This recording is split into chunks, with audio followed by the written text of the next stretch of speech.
Olá, pessoal, sejam bem-vindos a mais uma aula da disciplina de Ciência de Dados, tópicos em Ciência de Dados. E hoje nós vamos falar um pouquinho mais sobre o primeiro tipo de análise que nós temos dentro da ciência de dados. Então, a gente tinha feito uma retrospectiva, fazendo uma retrospectiva, a gente tinha falado que tem 4 principais tipos de análise. Então, tudo começa com a análise descritiva, depois da análise descritiva a gente tem a análise inferencial preditiva, depois a gente tem a análise prescritiva e, por último, a análise causal / diagnóstica, certo?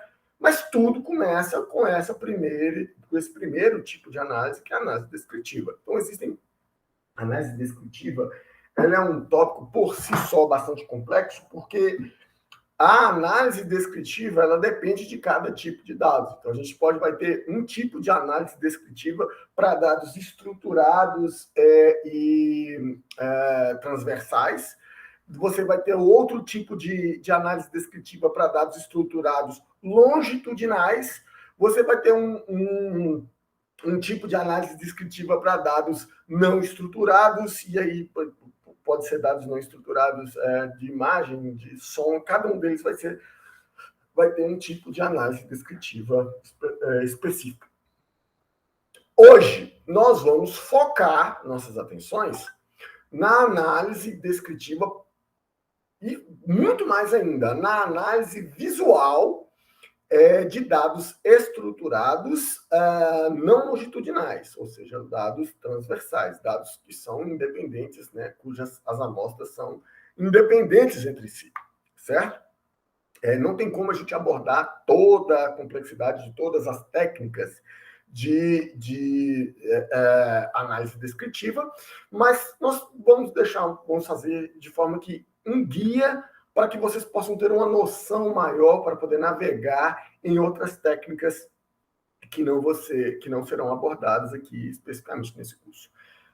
As técnicas relacionadas com dados complexos, com dados não estruturados de alta dimensionalidade, serão analisadas na nossa próxima aula, ok? Então, vamos falar um pouquinho sobre a questão da análise descritiva e da análise exploratória. O que é a análise descritiva? Os objetivos da análise descritiva são compreender como os dados se distribuem no espaço das características. Então, aqui eu estou focando esta visão ancorada, primeiro, que há um espaço métrico, um espaço vetorial, e também na questão da distribuição, ou seja, olhando sob a perspectiva probabilística, certo? Compreender as relações e dependências entre as variáveis, buscar indícios e padrões de comportamentos. Quando eu falo de comportamento, como os dados se comportam, isso aí é uma derivação do item anterior. O comportamento dos dados significa qual que é o impacto, as relações e as dependências entre as variáveis. A mudança em uma das variáveis, qual que é o impacto dela, qual que é o comportamento dos dados para mudanças de valores, qual que é o impacto de mudar o valor de uma variável nas demais variáveis, ok? Então, esses padrões, eles são úteis no sentido de que eu consiga descrever e entender os dados, certo? Que é o objetivo primário da análise descritiva. A partir de eu começar a compreender essas relações, de formular modelos, né, que descrevem essas relações, eu começo a formular hipóteses de explicação desses dados para responder às perguntas de dados, os problemas que eu tenho relacionados a dados. Então, o produto final desejado da análise descritiva, um dos produtos finais, é que eu consiga formular hipóteses sobre esses dados, formular perguntas, propostas de respostas para as perguntas que eu tenho de dados, hipóteses essas que eu vou tentar validar posteriormente. Certo? Qual é a diferença da análise descritiva para a análise exploratória? A análise exploratória, ela já parte de criar modelos. Podem ser modelos computacionais, por exemplo. E esses modelos, eles representam a estrutura estrutura interna, a estrutura intrínseca, né? Do relacionamento a esses atributos, e a fim de fazer uma mímica, fazer uma reprodução, né, do processo gerador dos dados. Então, a análise exploratória já está muito voltada à criação de modelos, particularmente de modelos de inteligência computacional, que tentem descrever o comportamento dos dados, certo? Mas aí vem a pergunta, o que eu estou falando de modelo? Mas o que é um modelo? O modelo, seja ele descritivo ou exploratório, ele é uma representação sintética de um grande conjunto de dados. Qual que é a lógica de eu utilizar um modelo? Gente, quando eu falo modelo, eu estou falando desde uma rede neural até um gráfico de dois eixos, um gráfico de dispersão simples ou um histograma.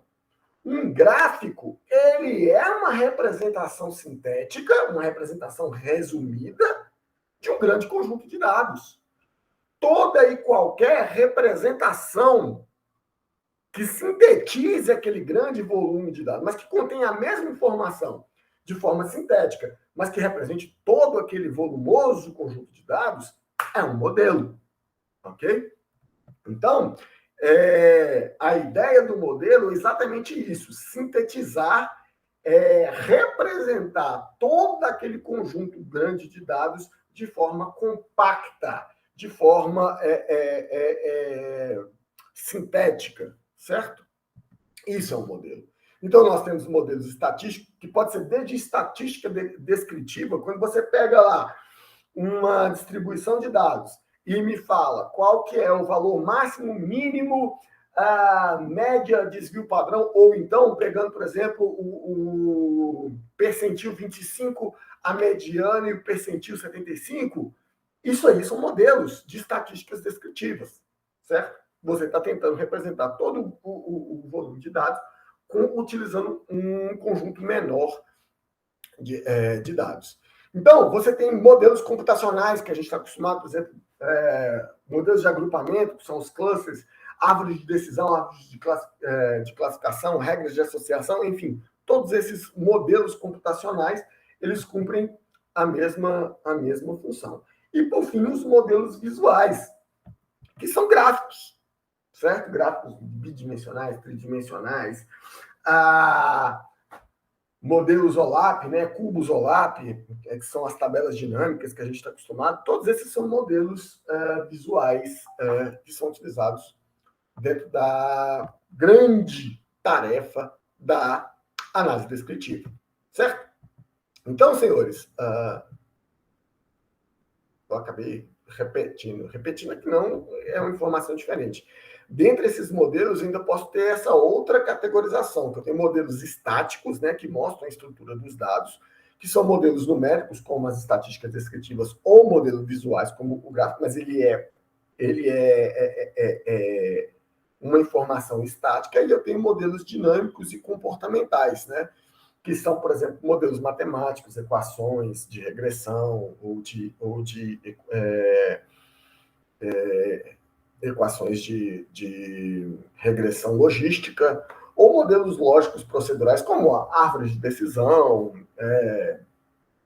Até, por exemplo, eu tenho uma tendência a classificar redes neurais como modelos regressivos, né? Enfim, todos esses para os quais você tem um certo dinamismo, né, um comportamento. Eu ainda poderia classificar um modelo aqui como modelos do tipo caixa branca, que são aqueles modelos interpretáveis por seres humanos, e os modelos do tipo caixa preta, são aqueles que são difíceis de serem interpretados por seres humanos, certo? Então, a análise descritiva e exploratória, ela deve ser realizada para cada atributo individual. Então, você tem que fazer uma análise descritiva de cada um dos... Isso, lembrando que estamos falando de dados estruturados e de baixa dimensionalidade aqui, certo? Então, você vai pegar cada atributo individualmente, isoladamente do resto do contexto, e estudar quais são as suas distribuições. Então, você vai visualizar, você vai sintetizar. Quando eu falo sintetizar, pode ser, por exemplo, estatísticas descritivas, certo? E vai modelar aquele atributo individualmente. Eu geralmente gosto de utilizar distribuições de probabilidade para isso, né? Ou algum modelo computacional, mas distribuições de probabilidades é a forma mais usual. Então,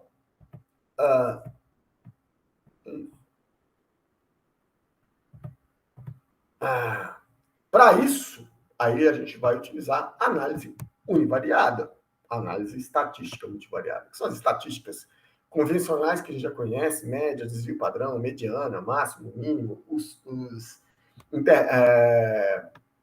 intervalo interquantil e por aí vai. Você pode utilizar gráficos, e aí nós temos histograma, boxplot, estimativa de densidade de queda. Agora, depois que a gente fez a análise individual de cada um dos atributos, agora nós vamos olhar os atributos aos pares.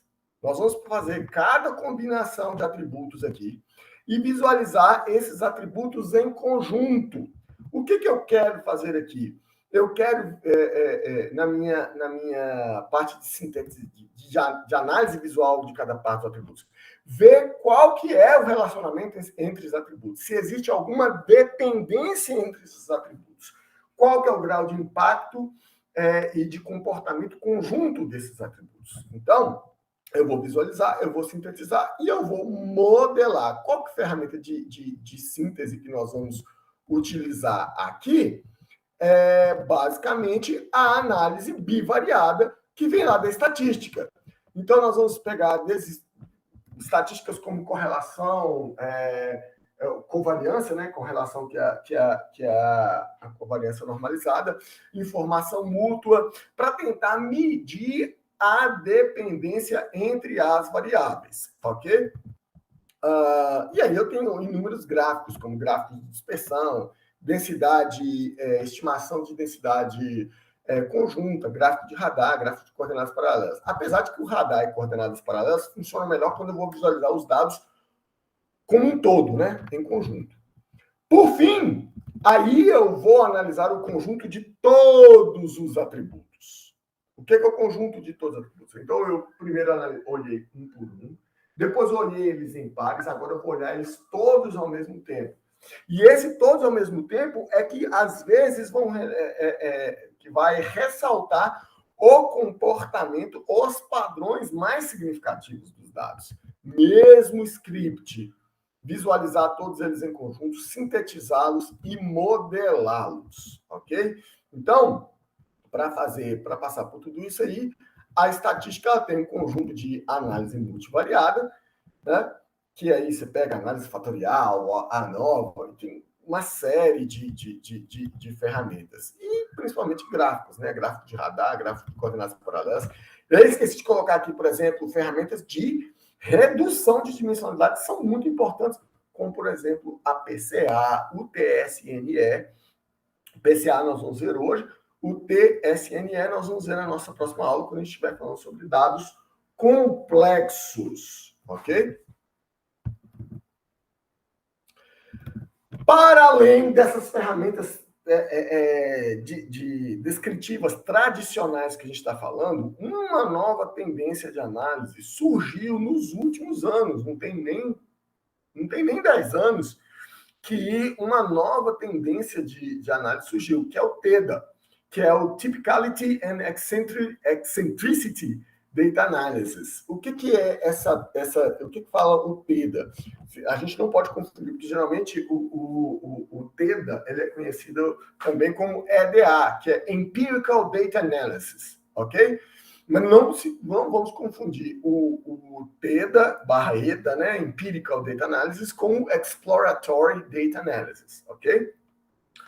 O TEDA, ele foi promovido. Os dois principais artigos são do Angelov, né, do Plummer Angelov, e de 2014 foi quando o TEDA ele ganhou um impulso. Hoje, você vai encontrar esse TEDA até com uma ferramenta, um algoritmo de clusterização. Existem uns 3 ou 4 algoritmos de clusterização, mas o TEDA, propriamente dito, ele é um tipo de análise de dados, bem diferente da estatística descritiva que a gente está acostumado a trabalhar. Ele é completamente não paramétrico e ele baseia-se nos agrupamentos espaciais dos dados. Qual que é a vantagem do TEDA? Ele é altamente... ele é muito flexível, mas muito flexível mesmo. E os principais conceitos são a tipicalidade, né, que é uma medida de tendência central. E é engraçado que a tipicalidade, ela para a gente que já passou pelo algoritmo do Caminhos nas aulas passadas, a tipicalidade ela é medida utilizando uma ferramenta uma métrica de distância dos dados. Então, por exemplo, lá no Caminhos a gente utilizou a distância euclidiana, mas você pode estruturar a tipicalidade, que é a tendência central dos dados, utilizando outras métricas de distância. Então, o TEDA ele é uma ferramenta bem computacional e ele é bem flexível, já que ele pode se adaptar para tipos de dados muito heterogêneos, coisa que as estatísticas descritivas tradicionais não fazem por nós, certo? A excentralidade é uma medida de dispersão dos dados, né? Aí, só para comparar, lá na estatística descritiva tradicional, a gente costuma utilizar para a tendência central a média mediana, e para a dispersão a gente utiliza ou o desvio padrão, ou, por exemplo, a amplitude interquantil, certo? E aqui a gente utiliza tipicalidade e excentricidade. E nós ainda temos uma medida de densidade, que é qual que é a densidade da distribuição em cada ponto. Então, não cabe aqui para a gente ficar entrando em detalhes. Convido todos a conhecerem o TEDA, porque é uma ferramenta para a ciência de dados muito poderosa. E ela não esbarra nos defeitos e limitações que as estatísticas tradicionais têm. Ok? Passada essa fase, vamos focar aqui no ponto principal da nossa aula de hoje, que é a visualização de dados como a mais poderosa ferramenta de análise descritiva. A análise descritiva, o objetivo é que a gente entenda os dados. E, às vezes, a análise descritiva, as pessoas focam muito em fazer uma análise descritiva baseada nas estatísticas descritivas, que são números. E isso não auxilia nós, seres humanos, a absorver e compreender o comportamento dos dados. Daí, gente, a visualização dos dados, ela cumpre esse objetivo de sintetizar, abstrair o grande volume de dados, colocar não só o volume como a dimensionalidade, né, o número de dimensões, e colocar isso em um espaço menor e que seja de consumo rápido, certo? Então, ela consegue revelar as relações entre os atributos dos dados através dos seus inúmeros recursos visuais. Então, nós temos hoje na literatura uma biblioteca bastante extensa de possibilidades de gráficos, né? Hoje, por exemplo, nós vamos olhar bastante os gráficos de distribuição, porque eles são muito úteis na análise univariada e bivariada, os gráficos de relacionamento e esses gráficos de comparação aqui, principalmente o gráfico de radar, quando estiver falando na análise multivariada, ok? Mas é impossível cobrir toda a miríade de possibilidades. A gente vai focar naqueles que são mais empregados dentro do contexto acadêmico, certo? Por exemplo, eu tenho uma variável x, essa aqui é o gráfico de dispersão dessa variável dentro da reta real. Eu consigo sintetizar essa dispersão utilizando um histograma. O problema é que se eu tenho o histograma, ele é muito bom, ele é mais aconselhado, na verdade, quando eu tenho valores discretos. Se eu não tenho uma variável discreta, eu preciso discretizar essa variável para poder representá-la através de um histograma. Nesse caso de variáveis contínuas, o mais indicado é você ter o KDE, que é a densidade, a estimação da densidade. Né? Então, você tem inúmeras possibilidades de visualização para a mesma variável, certo? Então, quais são as dimensões da informação visual? Quanto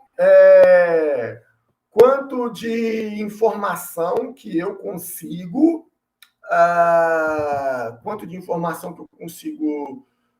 transmitir utilizando um gráfico. Vamos ver. Primeiro, a primeira dimensão, as primeiras dimensões são, por exemplo, a posição. Ou seja, eu consigo distinguir a informação utilizando um eixo horizontal, um eixo vertical e, eventualmente, uma profundidade, certo? E aí, cada eixo desse pode ser uma variável. Eu posso ainda transmitir informação diferenciando variáveis diferentes pela cor. Na mesma posição, x, y, z, eu posso colocar mais informação diferenciando a cor. Não só a cor, mas também, aí a cor pode ser pela intensidade de cor e pelo nível de transparência. Ainda tem mais duas. Eu posso diferenciar, além da posição e da cor, pela forma. Eu posso ter um ponto, eu posso ter um triângulo, eu posso ter um quadrado, né? Cada forma.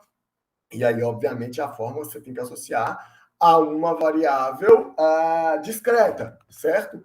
Além da forma, eu ainda posso transmitir outra informação através do tamanho de cada uma dessas formas. Então, eu acumulei aí uma informação que está em uma determinada posição, em uma determinada cor, com uma determinada forma, e essa forma em um determinado tamanho. Eu posso transmitir a informação de inúmeras formas diferentes, acumulando dados visuais, certo? Então, qual que é o fundamental? O fundamental é que haja contraste. O fundamental na comunicação visual é o contraste entre os dados. Eu consigo diferenciar, eu consigo perceber a informação quando há contrastes de dados em posições, com cores, em formatos e em tamanhos diferentes, certo? Então, por que ela é tão importante? Porque ela é fácil. Eu consigo absorver informação muito mais fácil do que quando eu gero a estatística descritiva, seja ela lá da estatística tradicional ou mesmo utilizando o TEDA, certo? É uma ferramenta nova. Eles são números. Eles vão fazer um resumo dos dados um resumo numérico dos dados. Quando eu passo para a informação visual, a facilidade com que eu absorvo essa informação, principalmente se você for comunicar essa informação para um usuário leigo. Aí é que o gráfico é indispensável de todo jeito. Entendeu? Então, quanto mais complexa for a informação estiver, a informação que está contida nos dados, mais a visualização ela se torna indispensável. Certo? Então, às vezes, você está fazendo uma análise, você precisa entregar essa análise e você precisa comunicar os resultados dessa análise para pessoas que não têm uma formação, particularmente uma formação matemática mais robusta. Não adianta você falar em média, mediana, desvio padrão, esses números. Você tem que mostrar essa informação, literalmente desenhada. Aí as pessoas são capazes de absorver o que mais importa. Então, senhores, a regra número 1 da análise descritiva deve-se sempre visualizar os dados. Sempre. Sempre. Mesmo se eles forem muito simples. Mas principalmente se eles forem muito complexos. Principalmente. Certo? Então, eu trago essa pesquisa aqui, Always Visualize Data. Essa pesquisa ela é muito, muito, muito, muito legal. Que prova que conjuntos de dados muito diferentes entre si, eles são capazes de gerar as mesmas estatísticas descritivas. principalmente quando a gente simplifica ela com dois números, que é a média e a variância, que são as estatísticas paramétricas tradicionais. Então, esse trabalho aqui, que é do Anscombe, que é conhecido como o quarteto de Anscombe, né? Esse artigo aqui vale muito a pena a gente dar uma olhada, que é Graphs in Statistical Analysis, que é um artigo já bem antigo, de 73, né, do Francis Anscombe. Ele mostra esse quarteto aqui, olha essas distribuições de dados aqui. Preste atenção. Essa distribuição de dados, esse conjunto de dados, esse conjunto de dados e esse conjunto de dados, que são completamente diferentes entre si, eles têm exatamente as mesmas estatísticas descritivas. E ele ainda fala, eles têm a mesma média, eles têm o mesmo desvio padrão, eles têm a mesma correlação. Olha só. Olha só, você vê, esse daqui, como que esse outlier aqui, ele influencia toda a distribuição dos dados. Mesma coisa para esse daqui. Olha como dizer que este conjunto de dados tem as mesmas estatísticas deste conjunto de dados. Eles são muito diferentes entre si. Eles são visualmente, eles são claramente distintos entre si, mas quando eu pego as estatísticas descritivas, elas são rigorosamente iguais. Então, aqui eles fizeram até um outro experimento com dados aleatórios que são bem distintos entre si, mas eles têm as mesmas estatísticas descritivas. Esse trabalho do quarteto de Anscombe, ele é fundamental para que a gente chegue à conclusão de que você sempre tem que visualizar os dados. A estatística descritiva sozinha, ela não resolve. Por quê? Porque dados muito diferentes entre si podem gerar as mesmas estatísticas descritivas.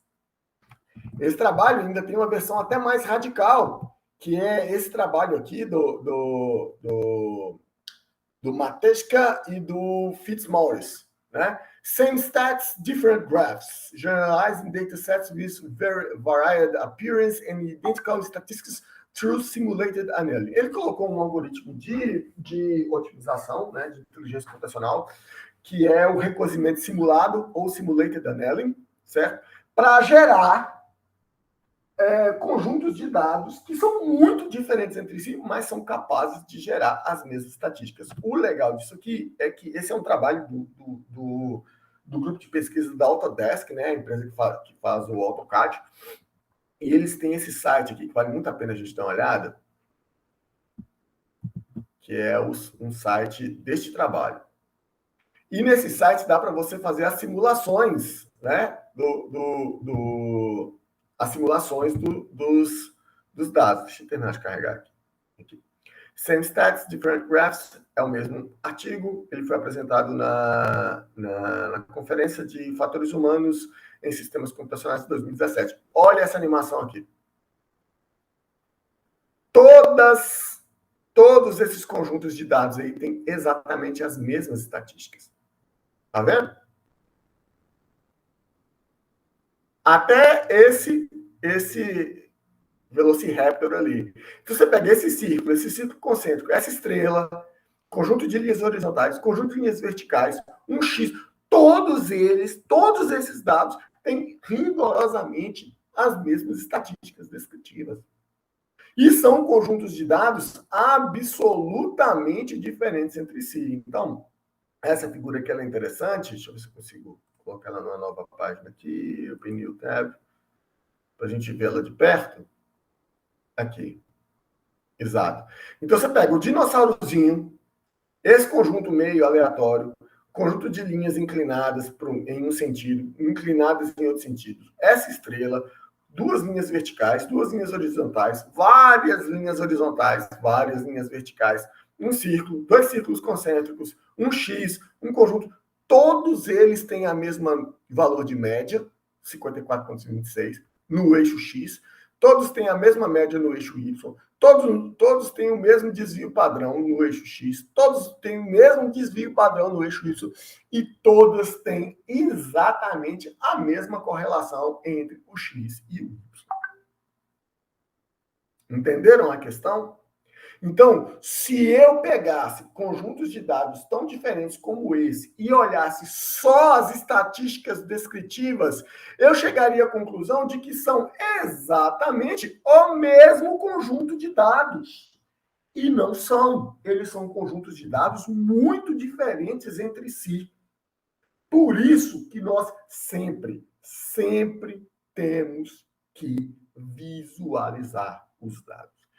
A visualização de dados é, se não a mais, uma das mais importantes ferramentas para a análise descritiva.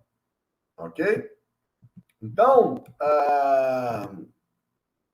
e tem um outro muito interessante também, que é o paradoxo de Simpson. O que é o paradoxo de Simpson?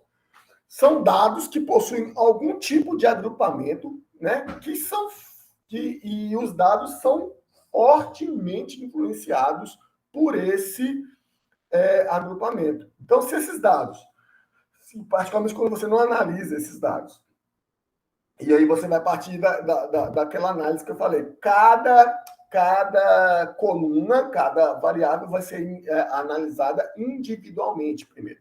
Mas você não olha, não visualiza os dados. Então, se você analisar aqueles dados ignorando que existe uma outra variável que agrupa, que ela é uma distribuição multimodal, as estatísticas elas vão te mostrar um tipo de padrão naquela coluna, naquela variável. Quando você leva em consideração aquela variável de agrupamento, aí as estatísticas mostram um padrão completamente diferente. Sendo que, em algumas vezes, se elas forem lineares, quando você analisa os dados sem olhar a coluna de padrão, ele mostra uma tendência. Quando você coloca o padrão, ele mostra a tendência inversa, que é o que nos mostra esse gráfico aqui. Então, se você olha só, os dados sem levar em consideração que há um agrupamento. Ele mostra esta linha de regressão aqui, olha a tendência dessa linha. Agora, quando você leva em consideração cada um dos padrões, olha, ele gera duas linhas de regressão e elas têm um sentido inverso à linha de regressão anterior. Então, o paradoxo de Simpson, ele é outro motivo para que a gente tem que ter em mente sempre para visualizar os dados. Por quê? Porque os dados podem ter agrupamentos naturais que são fáceis de eu perceber olhando os dados, mas não são tão simples de se perceber apenas através de estatísticas descritivas. Ok? Bom, por mais que eu tenha toda aquela quantidade de gráficos que eu mostrei ali, a gente tem que evitar poluir a nossa análise visual. O que a gente tem que fazer? O fato que a gente pode ter muitos recursos não quer dizer que a gente deve utilizar todos esses recursos, certo? Porque o excesso de informação no gráfico, ele muito mais confunde do que informa. E para isso tem um trabalho maravilhoso também, né? Que responde essa informação, essa pergunta. Quantas informações simultâneas o ser humano ele é capaz de processar simultaneamente? Essa é a informação que deve ser utilizada toda vez que a gente está desenvolvendo análises visuais.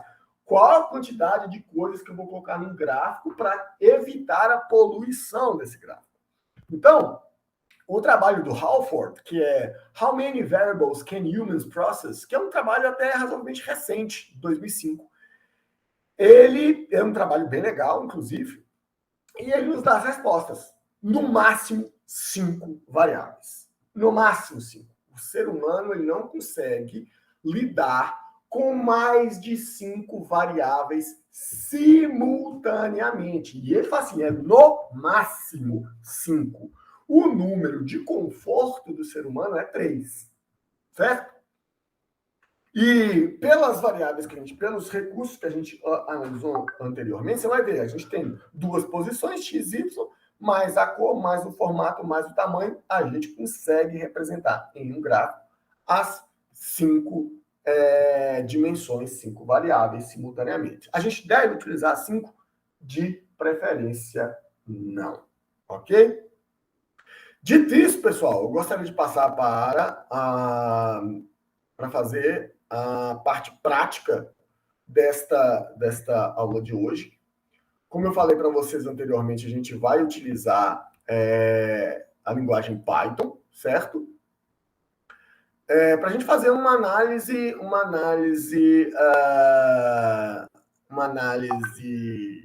descritiva, simples e introdutória aqui, utilizando uma base de dados muito conhecida, que é o dataset da Iris. O que é Iris? Iris é uma orquídea, certo? E ela tem 5 variações muito conhecidas, que são a Iris versicolor, a Iris setosa, para ver que tem uma diferença nas florezinhas aqui, né? E a Iris virgínica. Elas se parecem, mas elas não são iguais. Quais são as variáveis? Primeiro, são a largura e o comprimento sepal e a largura e o comprimento petal. Então, isso aqui é a cepa, isso aqui é a pétala. Não forcem na biologia comigo, porque eu sou leigo, ok? Mas saiba que tem essas 4 variáveis aqui. Comprimento sepal, largura sepal, comprimento petal e largura petal. E tem mais uma outra variável. É importante lembrar que essas variáveis aqui, elas são variáveis numéricas contínuas, ok? E eu tenho uma variável discreta e nominal, que é a classe, que aí separa se aquele registro é de uma íris setosa, de uma íris versicolor ou de uma íris virgínica, ok? Então, nós vamos utilizar basicamente 4 bibliotecas do Python, que é a NumPy, que é uma biblioteca para computação numérica, uma biblioteca bem simples. Deixa eu aumentar o tamanho dessa. Isso, NumPy. Então, import NumPy as NP. O Pandas, que é uma biblioteca para poder lidar com tabelas, né, de dados, lidar com dados estruturados. Eu vou utilizar a Matplotlib, mais especificamente ainda a PyPlot, que é uma biblioteca para geração de gráficos, né, que é o nosso principal alvo aqui. E vou utilizar a SciPy-Stats, que é uma biblioteca com funções estatísticas, ok? Lembrando que esse notebook aqui, com esse código e esses resultados, ele também está disponível para que vocês possam acessá-lo, ok? Bom, então aqui embaixo eu vou carregar, a partir da internet, a partir desse endereço aqui, os dados da Iris, que ele é um CSV, com esses 4 atributos aqui, ó. Sepal length, sepal width, petal length, petal width e a classe. Quando eu carrego ele aqui, eu mando mostrar o cabeçalho do meu data frame, né? Então, o íris aqui vai ser minha variável que contém esta tabela, são 150 registros, né? Com as 5 colunas. Então, o iris.head aqui é só para mostrar esse cabeçalho aqui. Quando eu pego o shape me mostra quantos registros e quantas colunas. Então, o meu dataset do Iris, ele tem 150 registros e 5 colunas, que são essas 5 aqui. Beleza? Uma coisa interessante é que desses 150, ele tem 50 registros para cada uma das 3 classes. Ok? Olha as colunas aqui também. Ele vai me passar o nome de todas as colunas. Bom, então eu vou gerar aqui as estatísticas descritivas, certo? Gerais. Então eu pego o meu dataset Iris e chamo a função describe. A função describe ela vai me retornar as estatísticas descritivas para cada um dos atributos. Que estatísticas descritivas que ela vai me falar? A quantidade de registros, qual que é o valor médio de cada uma daquelas colunas. No caso aqui, eu estou pegando, obviamente, só as colunas numéricas, né? Estou descartando a coluna de classe. Ele vai me passar a média, o desvio padrão, ele vai me passar o valor mínimo, o quantil, o percentil 25, o percentil 50, que é a mediana, o percentil 75 e o valor máximo. Ok? Vai ver que cada uma dessas variáveis aqui, ela tem um intervalo de valores diferentes. Tá vendo? Amplitude de valores diferentes. Beleza?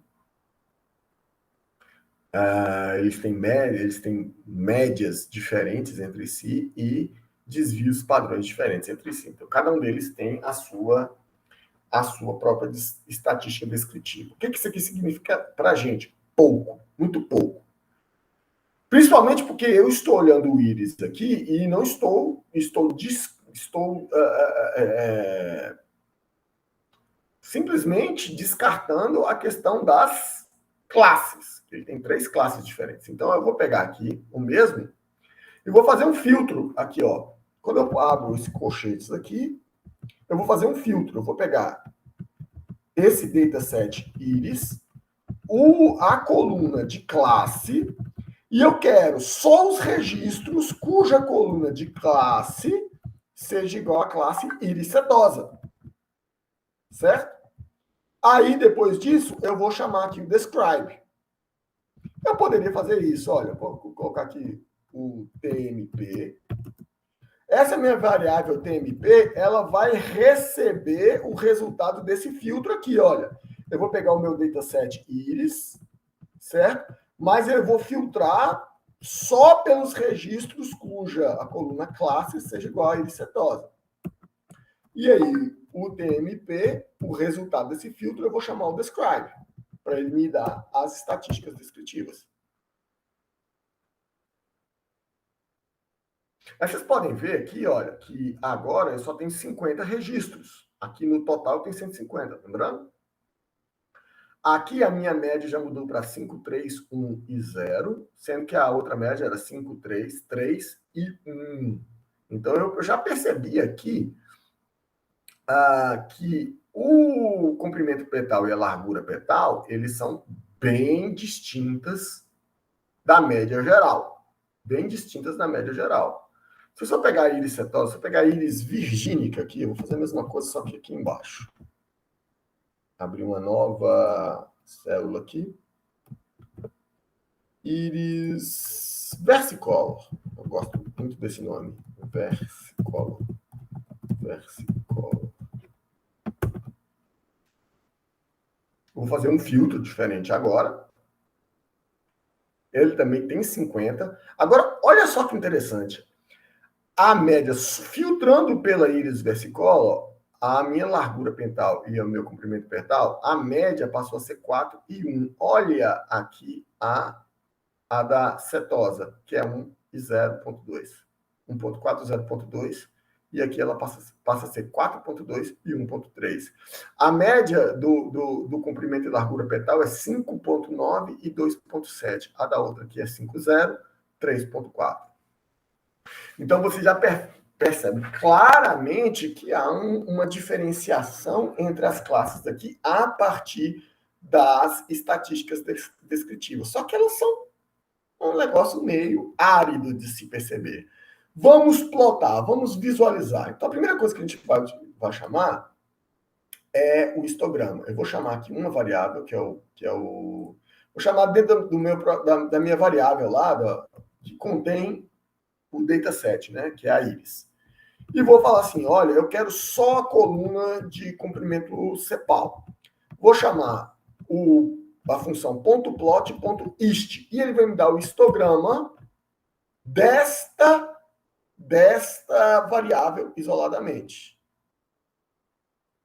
Aí, olha só. Esse é o histograma e é o histograma geral, independente de qual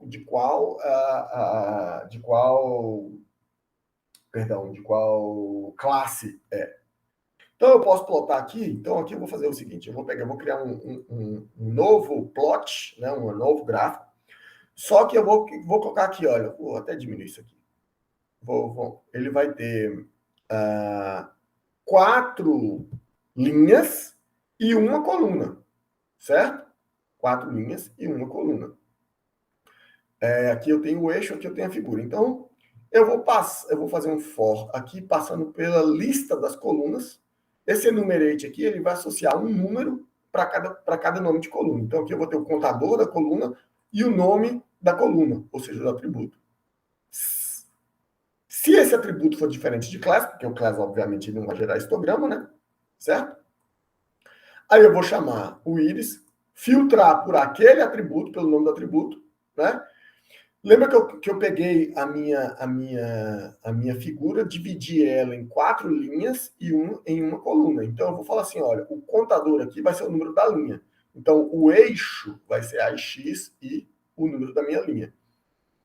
E eu mandei esse density true aqui. Esse density true é para mostrar não o número estrito, mas uma porcentagem do total, né? Então, olha só. Se eu tirar esse density aqui, ele vai mostrar o número estrito. Olha só.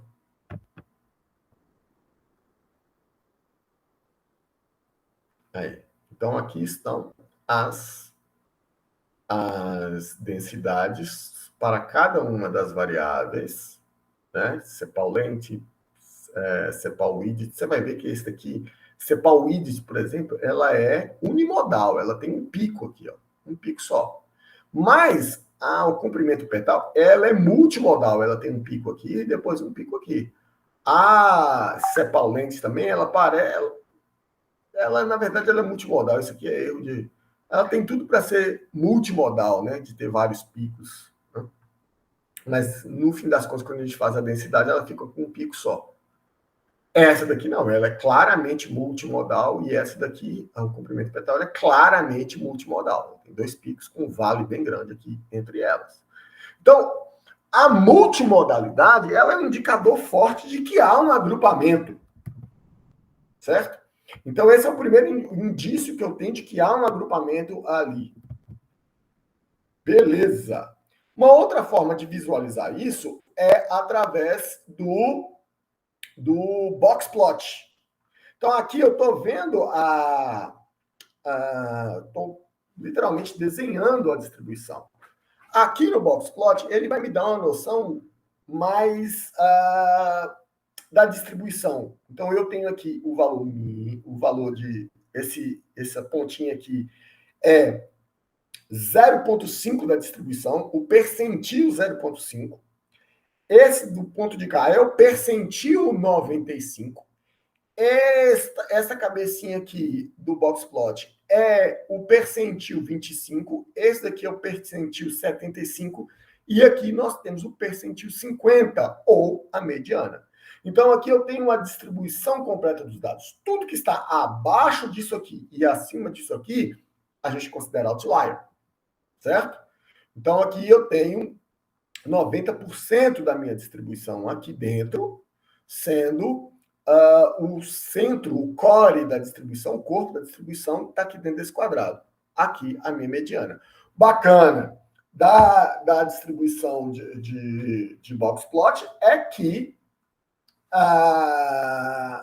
ele dá para claramente a gente ver se a nossa distribuição ela é simétrica, assimétrica, por aí vai. Então, mas ele não dá para a gente ver por ele se a nossa distribuição, por exemplo, ela é multimodal. Ok?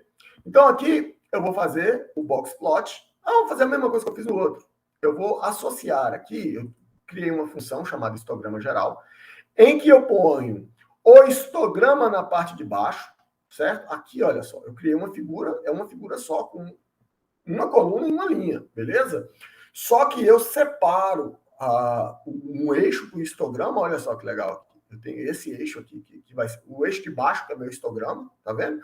E o eixo de cima vai ser o meu box plot. Aqui eu separo as proporções as proporções da imagem, entendeu? Então, por exemplo, quando eu falo o eixo do histograma aqui, aqui a orientação é de baixo para cima.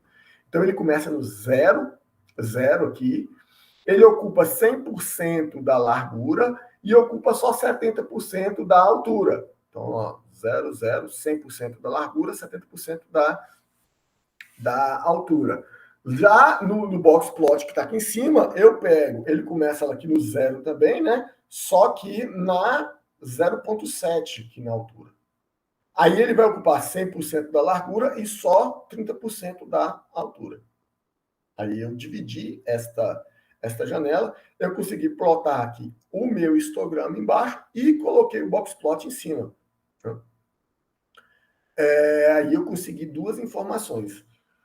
Isso aqui é legal, porque agora eu vou fazer a mesma coisa que eu fiz aqui, só que eu vou separar por classe. Certo? Então isso aqui é o geral. Beleza? Então aqui eu vou pegar, passo qual campo que eu quero que eu vou utilizar, né? E eu vou fazer um filtro daquela classe. Desculpa, eu vou pegar o campo, né?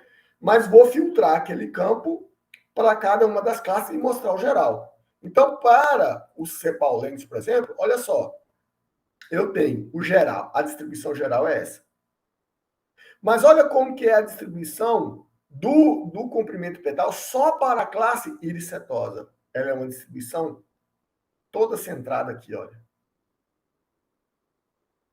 Olha como é que é a distribuição do comprimento sepal para a íris versicolor. Ela já é bem deslocada para cá. E você vê que há uma certa separação bem do corpo da distribuição da íris setosa com o corpo da distribuição da íris versicolor. Já a íris versicolor e a íris virgínica, elas estão um tanto quanto sobrepostas. Então, elas não são tão diferenciadas assim como a íris setosa está diferenciada das demais. Agora, olha esse carinha aqui da íris virgínica, o tanto que ele é outlier na distribuição da íris virgínica. Vocês entendem que isso aqui, ele te dá uma noção do comportamento dos dados muito mais acurada do que a gente olhando lá nas estatísticas descritivas numéricas. Eu consigo ver o quão diferentes, assim, com muita clareza, eu consigo perceber o quão diferentes são as distribuições entre si. Ok? Que não dá para se perceber olhando os dados como um todo, que é esse daqui de baixo, e os dados separados. E isso foi só por uma coluna, que é do comprimento sepal. Olha a largura petal aqui. Olha o tanto que dá para diferenciar os dois, as três classes, a partir deste campo. Então, a visualização de dados ela é bem interessante. Além do box plot, que é esse que nós estamos olhando aqui, existe uma outra forma, que é o violin. Né? O violin. Estou fazendo a mesma coisa aqui, só estou substituindo o box pela função...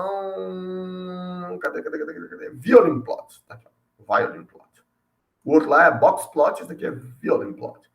Ele tem uma noção mais... Ele não te fala onde é que estão os percentis, etc e tal, mas ele te fala qual que é, visualmente, qual que é a distribuição dos dados. Né? Então, olha a distribuição dos dados como um todo, mas olha separada por classe. Então, a Violin, olha, o tanto que quando a gente olha aqui no Violin, olha aqui, tá vendo que o percentil 25 está colado aqui no percentil 50. Isso por quê? Porque você tem essa concentração de dados aqui, ó, na mesma região. Significa que o valor que existe lá no percentil 25 é o mesmo valor que existe no percentil 50. Então, ela está toda concentrada aqui. Então, tem a mesma informação? Essa aqui é uma informação mais técnica, a do box plot. Essa aqui é uma informação mais visual, mais palatável para nós seres humanos. Certo? Agora, a gente estava utilizando histogramas até aqui, né? Mas eu já falei, histogramas você está fazendo uma discretização dos dados se eles forem contínuos. Então, o ideal, quando a gente está trabalhando lá, e os nossos atributos são contínuos, tirando o atributo classe, óbvio, então é a gente utilizar o KDE. Então, o que o KDE faz? Ele mostra para a gente uma estimativa da densidade de kernel. Certo? Então, aqui eu peguei as estimativas de densidade de kernel para cada uma das variáveis. Aí é muito melhor de entender os dados assim, do que lá no diagrama no histograma, né? Que é uma espécie de diagrama de barras. Então, quando eu misturo os dois, aqui eu criei vou simplificar aqui, fica mais fácil de entender. Criei um gráfico com 4 linhas e uma coluna. E aí, obviamente, para cada atributo, né? Vou querer gerar também o contador desse atributo, desde que ele não seja um atributo de classe. Eu vou mandar plotar o histograma e, em cima do histograma, o KDE, que é a estimativa de densidade de kernel. Então, olha aqui. Eu tenho o histograma que a gente tinha visto antes e a linha aqui, que é o meu KDE. Tá vendo que fica muito mais interessante para a gente poder analisar? Então, aqui, de fato, a gente achou que talvez pudesse haver alguma multimodalidade aqui, mas não há. Era só o efeito da discretização de dados mesmo. Aqui ela é uma distribuição unimodal. Mesma coisa. Mas aqui, claramente, há mais de um pico aqui. Então, essa é uma distribuição multimodal, essa é uma distribuição multimodal. Certo? Então, essa comparação aqui é interessante porque ela elimina os efeitos da discretização de dados. Certo? Pode levar a uma série de enganos. Então, aqui eu só estou misturando as coisas, que é o histograma com a densidade de kernel e o boxplot. Então, eu estou colocando várias informações aqui para que cada um de nós possa olhar e entender os dados sob uma perspectiva mais técnica, sob uma perspectiva mais visual. Né? Mesma coisa aqui, só que com o violin plot. Poderia fazer isso aqui segmentando por classe, que aí ficaria realmente muito mais detalhado. Então, olha aqui. Aqui eu estou colocando cada uma das distribuições, né, de cada uma das colunas, comprimento, sepal. Eu esqueci de colocar o nome das outras aqui, perdão. Comprimento. Cadê onde é que está? Aqui. Então, isso aqui deu certo. Então, de baixo aqui está com problema. If. Cont. CL igual a 0. Pronto, agora vai certo. Eu espero, pelo menos. Né? Exatamente. Aí, ó. Cada variável. Comprimento sepal, largura sepal, comprimento petal e largura petal. E aí, para cada uma delas, eu estou colocando o histograma e a estimativa de densidade de kernel. Aqui fica bem claro para a gente também as diferenças entre as distribuições. Então, aqui vocês podem ver que eu criei um único gráfico que tem 4 linhas e 3 colunas. Cada coluna aqui para uma das classes, cada linha para um dos atributos. Aí eu vou fazendo o cruzamento aqui. Esse gráfico aqui ele ficou bem legal também. A beleza desse gráfico é a gente poder analisar, dar uma visão geral de cada uma das colunas para cada uma das classes. Aqui a gente já deu uma visão de todo. A gente já percebe que há uma separabilidade entre os atributos, alguns são mais sobrepostos, outros nem tanto, mas que podem ser utilizados para identificar as classes, certo? Mesma coisa que eu fiz aqui, só que com os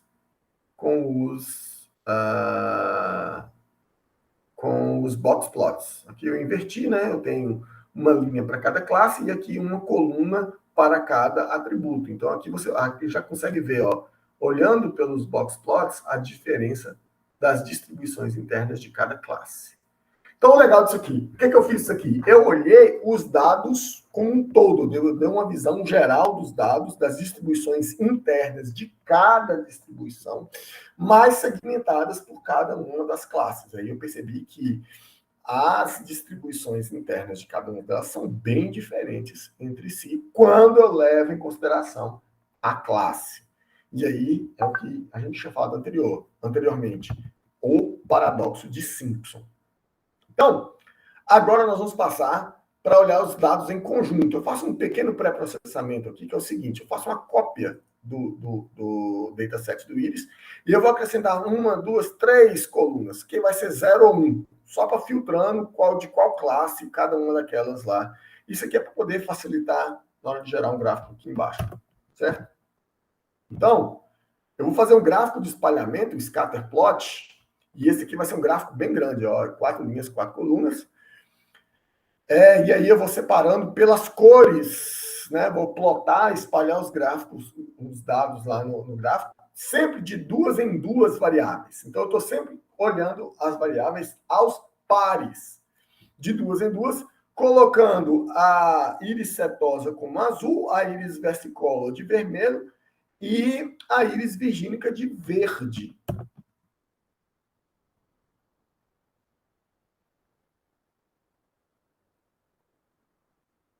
Então, tá aqui. Então, agora eu estou analisando os gráficos aos pares. Desculpa, estou analisando as variáveis aos pares. Então, aqui eu tenho o comprimento cepal com a largura cepal, é ela com ela mesma, que é a distribuição geral. Mas como é que é o relacionamento do comprimento cepal, da largura cepal com o comprimento cepal? Então, é esse gráfico aqui. Né? E aí, do comprimento cepal com a largura petal, é esse daqui. Então, eu vou analisar, é como se eu estivesse pegando os dados e olhando eles sob diferentes perspectivas, sempre pareadas. Então, olha, por exemplo, como que as classes, elas estão, essas duas classes aqui, que são a íris versicolor e íris virgínica, olha o tanto que elas estão misturadas sob essa perspectiva. Essa não é uma boa perspectiva para discriminar os dados. Se eu quiser prever se os dados, qual classe que é, a partir desse conjunto de variáveis, né, que é o comprimento cepal com a largura cepal, ele não é legal, porque os dados estão muito misturados. Agora, olha esta perspectiva aqui, que é o do comprimento cepal com a largura petal. Olha, ela está bem discriminada aqui. As três classes estão bem discriminadas. Essa aqui é linearmente separável facilmente. Essa daqui é quase linearmente separável. Tá? Mesma coisa para esse daqui. Melhor ainda para esse daqui. Então, aqui eu consigo dar uma visão bem característica. Olha só os equipamentos aqui. A multimodalidade dos dados. Né? Então, quando eu olho os dados aqui, eu consigo chegar a algumas conclusões rapidamente. Junto com isso, eu vou gerar as densidades conjuntas. O que são as densidades conjuntas? Que são aqueles gráficos que a gente já tinha olhado mesmo. Eu vou plotar um gráfico desse, que é um scatter plot, ou gráfico de espalhamento, e vou associar eles à distribuição individual de cada uma das variáveis e ao box plot de cada uma das variáveis, que é o que eu estou fazendo aqui. Certo? Então, quando eu mando executar esse daqui, eu tenho cada quadradinho desse daqui associado ao histograma com a densidade de probabilidade. Então, esse daqui é da variável da comprimento petal e esse daqui da comprimento da largura petal, certo? E aí eu tenho também os box plots de cada um deles aqui. Então, eu consegui dar uma enriquecida na informação que é provida ali pelo o gráfico de espalhamento com a descrição visual das distribuições isoladas por cada uma das variáveis e aqui também pelo box plot de cada uma das variáveis, os dados em conjunto e comparados com os dados isolados, ok? Então, essa aqui é do comprimento petal com a largura petal. Esse daqui é de um outro, do comprimento petal com a largura cepal. Com a largura cepal. Olha só, que interessante. Proveu para mim muito mais informação da multimodalidade dos dados aqui. Eu sei que ele é linearmente separável aqui. Ele é quase linearmente separável com a reta inclinadinha aqui assim, mais ou menos. Né? Eu poderia até ter colocado um outro gráfico aqui separado por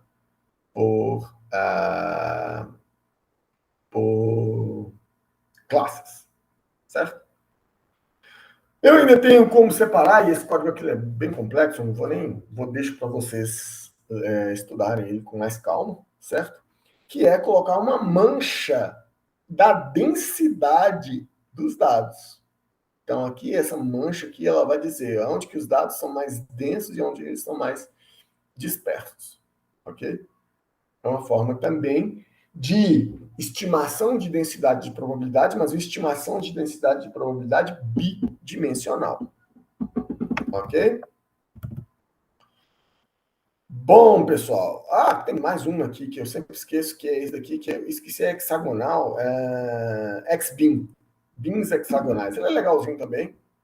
Ele mostra as densidades de probabilidade. E aqui eu enriqueci. Ele fala assim, qual a densidade a partir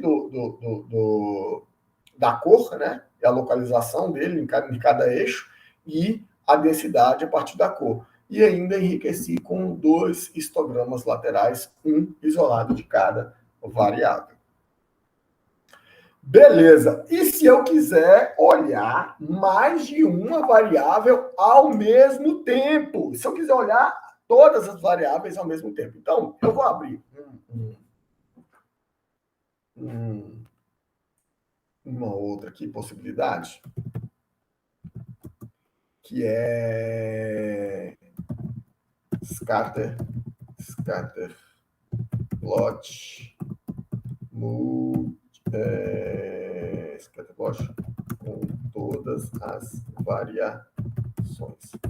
É possível fazer o scatter plot com todas as variações? É possível? É aconselhado? Não sei, né? Então, se eu fazer aqui o íris, deixa eu pegar o scatterplot aqui que eu estava utilizando aqui antes, eu vou fazer uma cópia para poder agilizar o nosso trabalho aqui. Olha aqui.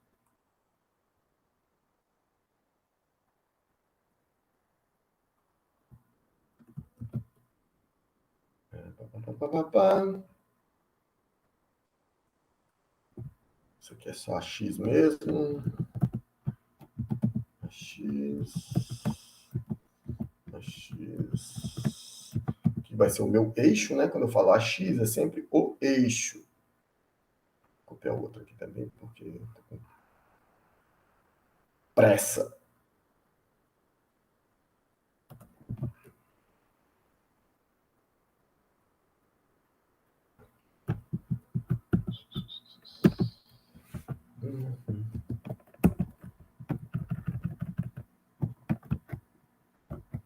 Ok, inicializei aqui uma figura, um eixo, uma coluna e uma linha, beleza? Vamos lá. Eu vou colocar petal length no eixo X.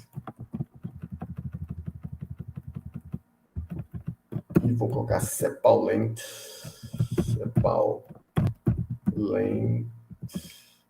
no eixo Y, certo? Marca.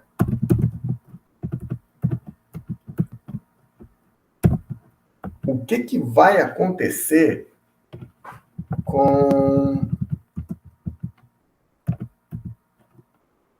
o petal length? Eu vou colocar aqui no S. Vou ver se vai funcionar aqui, né, gente?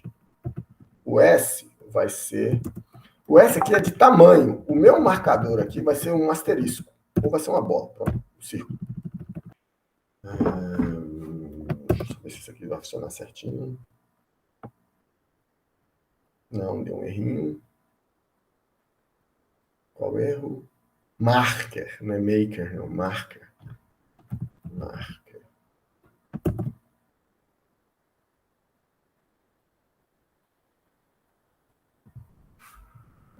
Ok.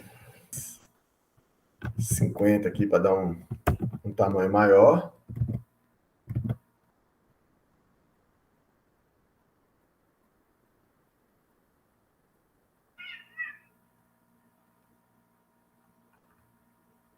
Tá começando a colocar vezes 100. Aí vai ficar vezes 100. Que aí vão ser os tamanhos. Isto. E eu ainda poderia colocar a cor aqui. X. F3. 2, 3. 3, 2. Vamos ver aqui. Olha, já está ficando melhor. Eu estou diferenciando eles aqui a classe pelo marcador, né? O íris setosa é a bolinha, o íris versicolor é o mais e o íris virgínica é o X. A posição no eixo X é o comprimento petal, no eixo Y é o comprimento sepal e o tamanho do marcador é o comprimento petal. Ainda falta o comprimento sepal, que vai ser minha cor. Mas para isso eu preciso utilizar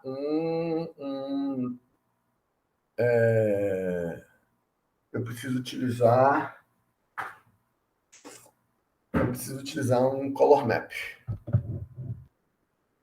Agora eu vou utilizar a outra informação que está faltando como cor, que é o C. C é igual a df1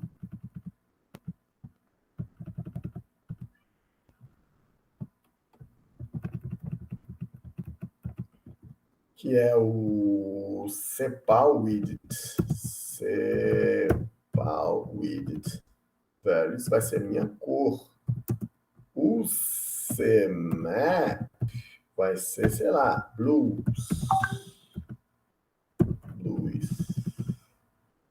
Vamos colocar green.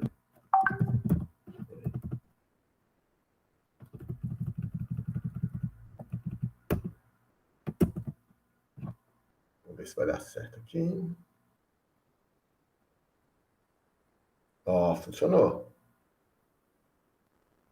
Então, vou copiar essa informação aqui.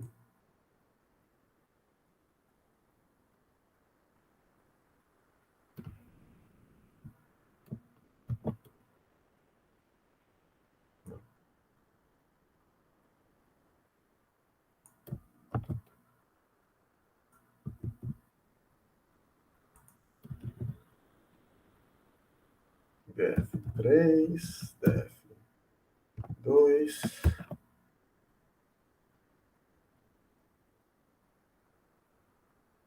Olha, aqui eu tenho 5 informações simultâneas.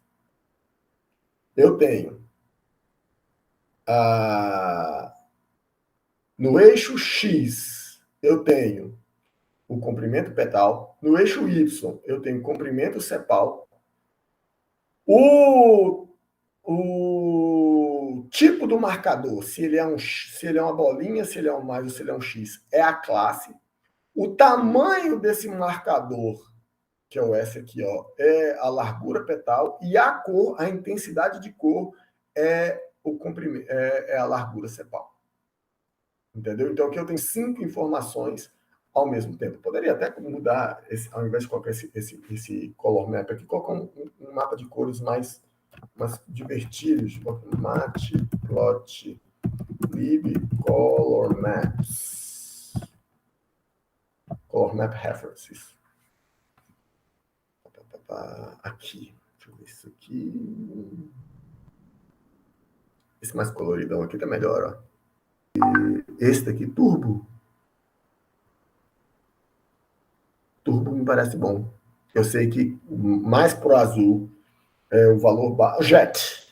Mais pro azul é o valor baixo, mais pro vermelho é o valor alto. Jet vai ficar melhor. Jet.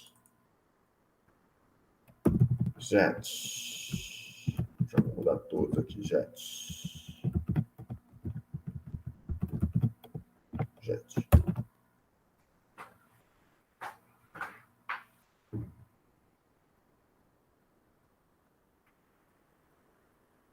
Aí, tem 5 informações aqui, nesse gráfico. Obviamente está faltando aqui falta na legenda, né? Poderia colocar label aqui para cada uma deles.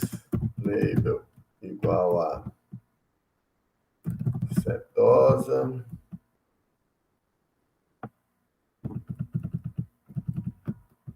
Esse label aqui é versicolor.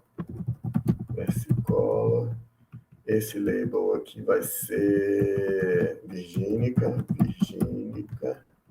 Aí eu tenho que colocar o plt.legend.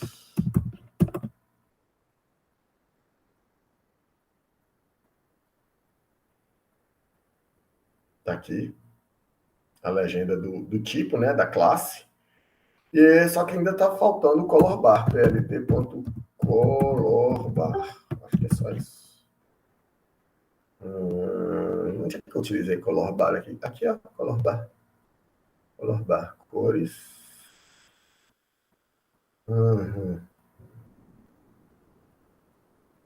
Entendi.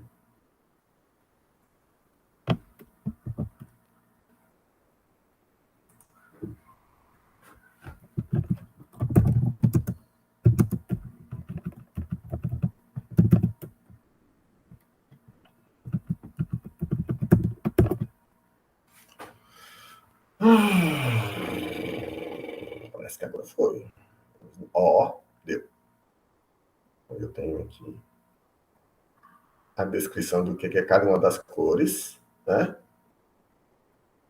O que é o símbolo, né? E as variáveis. Beleza? Então, assim, nós conseguimos visualizar um monte de informação aí. Tá claro? Nem tanto. Essa é a grande questão, certo? Então, existem outras formas, como, por exemplo, o gráfico de radar. Esse aqui é o gráfico de radar. Olha só. O gráfico de radar, eu ponho cada uma das variáveis em um eixo aqui, certo? E separo as cores de acordo com a classe. Aí eu estou vendo aqui os registros. Cada linha dessa aqui é um registro. Olha, os registros, eles formam um fluxo muito bem definido aqui de cada classe. Está vendo que cada classe aqui tem um comportamento, sendo que a virgínica com a versicolor, elas são bem coladinhas, bem próximas, mas a setosa, ela já tem um comportamento mais diferente aqui, particularmente quando se fala do petal length e com o sepal width.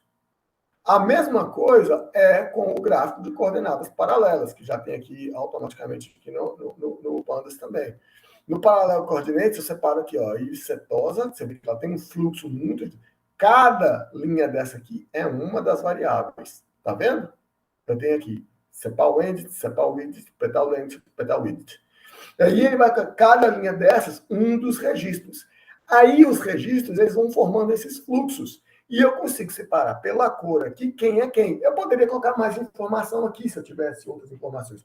Poderia mudar o tipo da linha, por exemplo. Poderia mudar a espessura da linha. Mas aqui eu já tenho uma visão muito mais descritiva do comportamento do que eu tenho com esse gráfico aqui, por exemplo.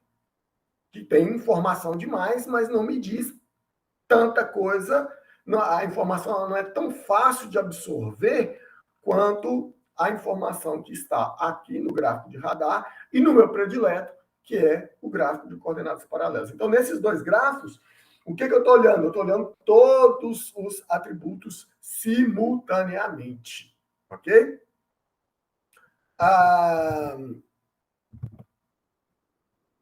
Movendo adiante, eu posso verificar a dependência entre os atributos. Qual que é a ferramenta fundamental? Eu tenho aqui a matriz, né? A matriz, gente, ela é simplesmente... Vou mostrar aqui para vocês. Eu fiz um filtro lá na Iris e peguei só os atributos numéricos. Só isso. Petal width, petal length, sepal width. Excluí aquele outro atributo de classe. Então, a matriz são só os meus atributos numéricos. Então, eu posso chamar o método cor, que ele me dá a matriz de correlação. Está aqui a matriz de correlação entre os atributos. Então, aqui a gente já vê que tem alguns atributos que tem uma correlação alta entre eles, como, por exemplo, o comprimento, a largura petal com o comprimento sepal. Ele tem uma correlação alta. O comprimento petal com o comprimento sepal tem uma correlação. Outros têm uma correlação até inversa aqui. Olha aqui. O comprimento petal com a largura petal, o comprimento petal com a largura petal, ele tem 0,96 de correlação. Então, correlação bem alta. Esta mesma matriz aqui, eu posso plotá-la como um gráfico, né? Só chamar o método ImShow, que é o Image Show, mostra imagem. Aí ele vai, cada quadradinho desse aqui, né? Cada célula da matriz vira um pixel. E aqui, automaticamente, eu já estou vendo. O amarelo são os valores máximos. Você vê que tem um conjunto de atributos que tem uma correlação. Obviamente, a matriz, a diagonal principal, ela vai ser toda 1, né? Um atributo com ele mesmo, sempre vai ter correlação 1. E eu tenho alguns atributos que são até inversamente proporcionais aqui. E eu tenho esses outros aqui que tem uma correlação muito alta entre eles. Então, isso aqui já indica quais são os atributos que são altamente correlacionados entre si. De alguma forma, eles são redundantes. Só que é importante lembrar que a correlação ela é uma métrica linear. Então, eu sempre gosto também de trabalhar com a informação mútua, que é uma métrica não linear, certo? Nós temos, dentro do Scikit-Learn Metrics, o Mutual Info Score. Eu, particularmente, deixei o código aqui, na mão mesmo, do cálculo da entropia e da informação mútua normalizada baseada na entropia. São cálculos que a gente viu naquela aula que a gente falou sobre os pressupostos matemáticos, né? Esses cálculos estão todos lá. Então, eu utilizei esses códigos aqui para calcular a informação mútua normalizada entre cada par de atributos. Então, está aqui minha matriz de informação mútua normalizada.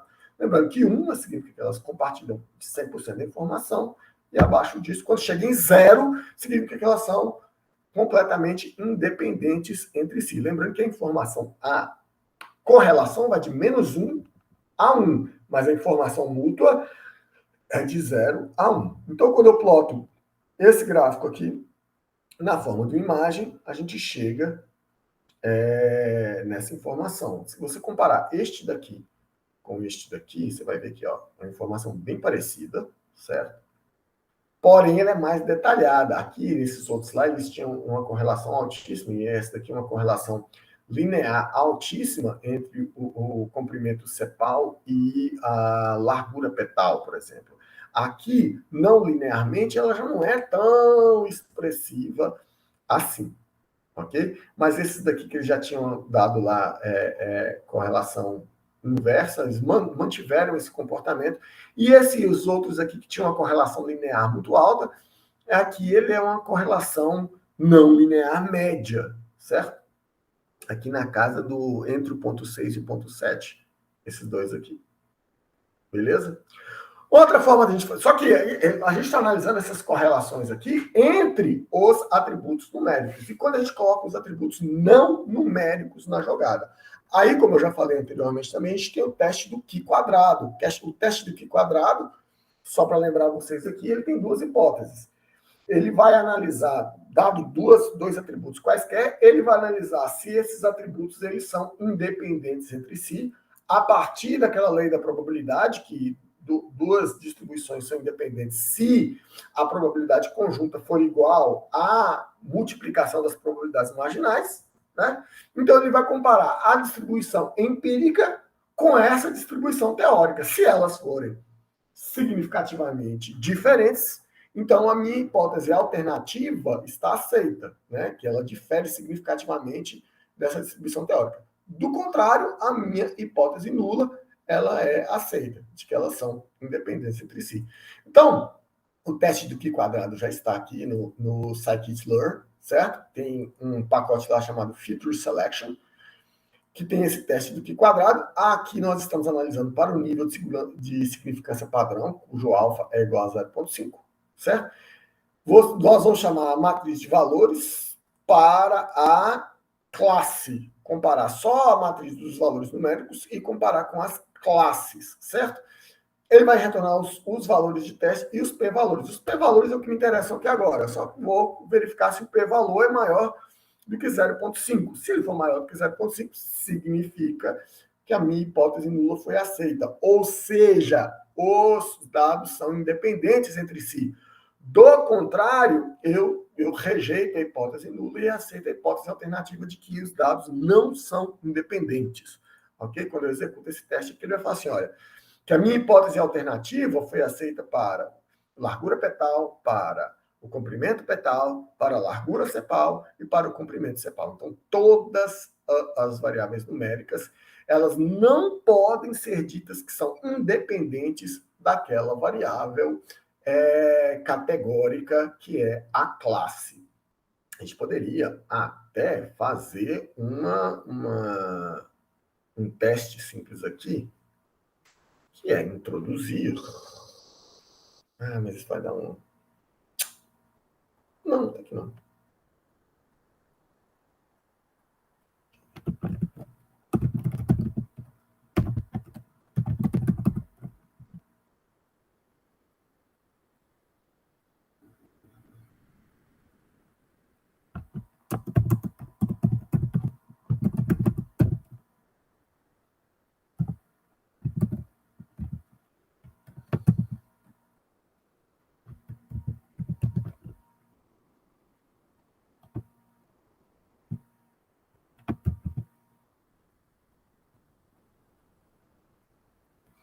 Então, olha só.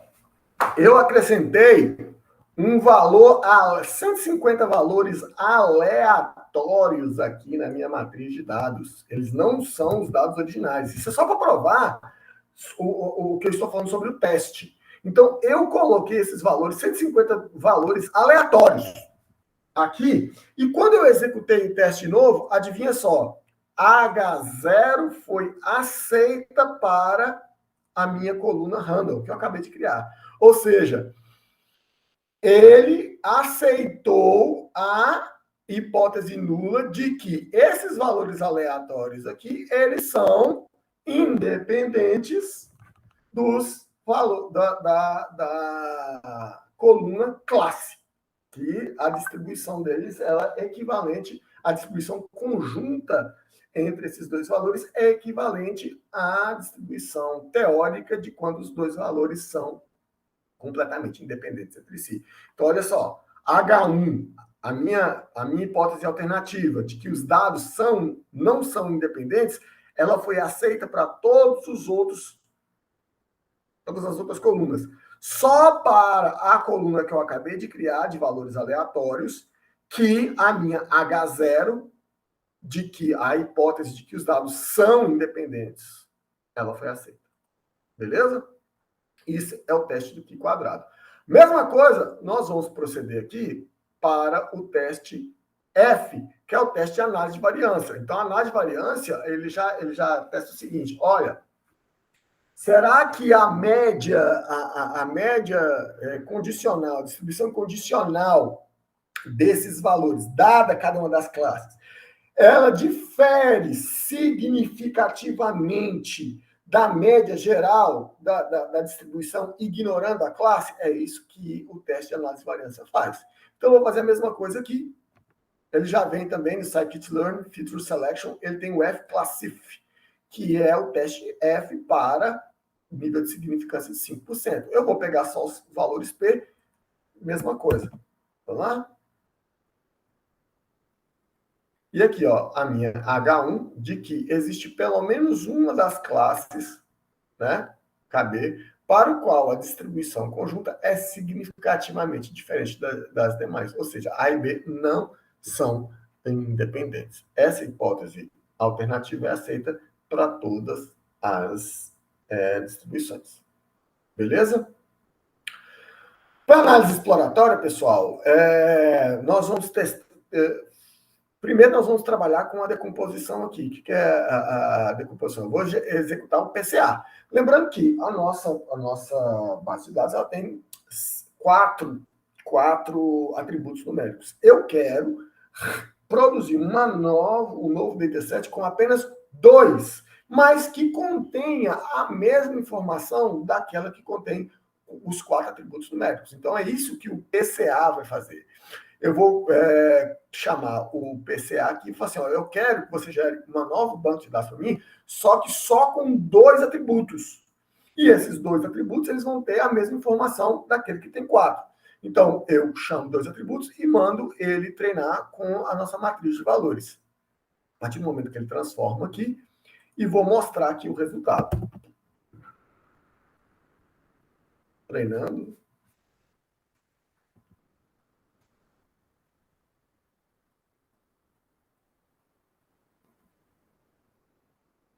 Está aqui o meu novo dataset só com dois componentes principais. Então, eu vou replotar ele aqui agora, pegando o X, que é essa projeção aqui em 2 dimensões, né? E agora eu vou separar aqui por cada uma das classes, certo? Então, está aqui, olha. O componente 1, a componente 2, e as cores são cada uma das classes do nosso dataset. Então, esse dataset de 2 dimensões, ele tem as mesmas propriedades daquele de 4 dimensões, só que projetada em 2. Ok? Bom, eu posso agora, por exemplo, criar um modelo de clustering. Eu vou chamar o Scikit-Learn Cluster, né, o caminhos, e já vou falar assim, ó, eu quero 3 clusters, né, e vou mandar testar. Por fim, eu vou mandar mostrar os centros de cada um dos clusters. Demora um pouquinho mais. Ele vai me retornar, ó. Ele tem esses 3 clusters. Vocês estão vendo que eu treinei esse caminhos aqui em cima dos dados projetados. Não treinei o meu caminhos em cima dos dados originais. Eu posso fazer isso. Ao invés de colocar o fit aqui, eu posso criar uma matriz. Beleza? Aqui eu tenho um resumo do que é cada um daqueles clusters lá, ó, e os seus valores típicos.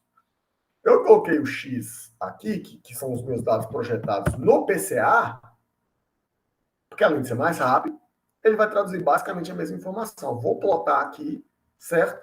E vou colocar um maisinho no centro de cada cluster.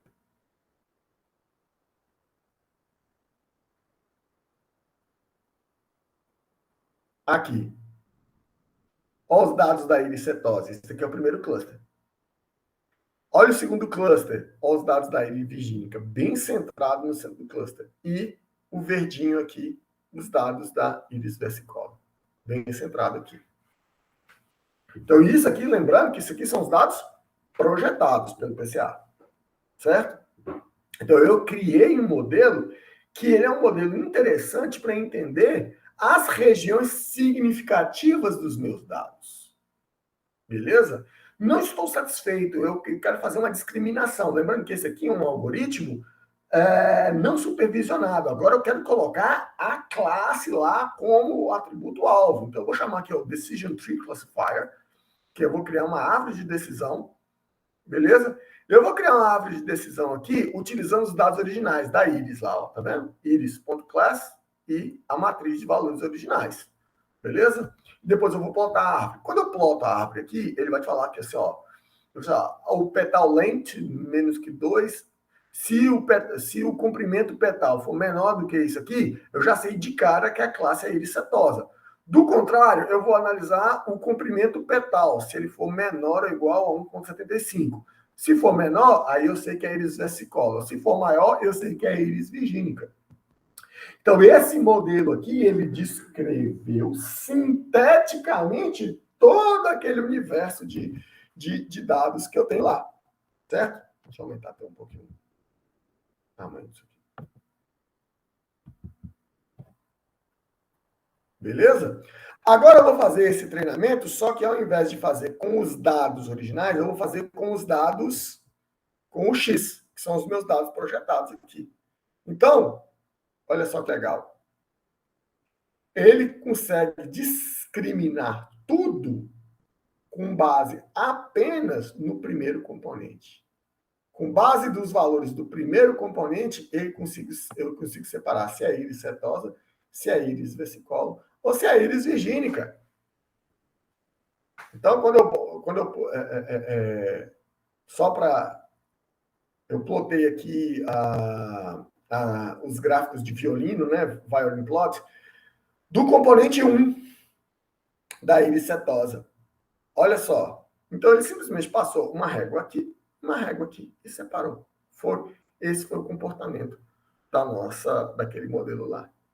Então, utilizando só um dos componentes daqueles, eu peguei a minha base original. A minha base original tinha 4 componentes numéricos, projetei em 2, só que esses dois, o primeiro componente, ele é tão útil que ele consegue fazer a separação das 3 classes, só que com os 2 componentes que eu plotei, um é suficiente para separar as 2 classes. Ok? Então, pessoal, essa foi uma amostra rápida de uma análise visual, de uma análise descritiva de dados, baseada principalmente na análise visual, mas também acompanhada das estatísticas descritivas.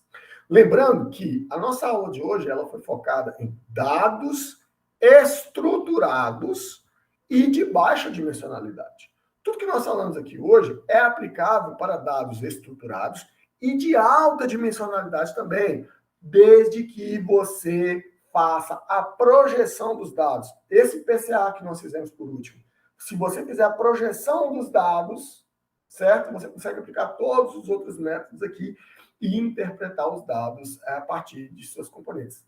Obviamente que você pode querer interpretar os dados originais, mas dependendo do tamanho, da dimensionalidade dos dados, eu digo isso porque tem alguns datasets, que é muito comum a gente trabalhar, principalmente na área de saúde e das ciências humanas, sociais e aplicadas, que você vê 200 atributos. Então, você vai fazer a análise individualizada de cada um deles, é muito caro, é muito trabalhoso em termos de tempo. Então, às vezes, fazer a projeção dos dados é mais interessante do que trabalhar com os dados originais.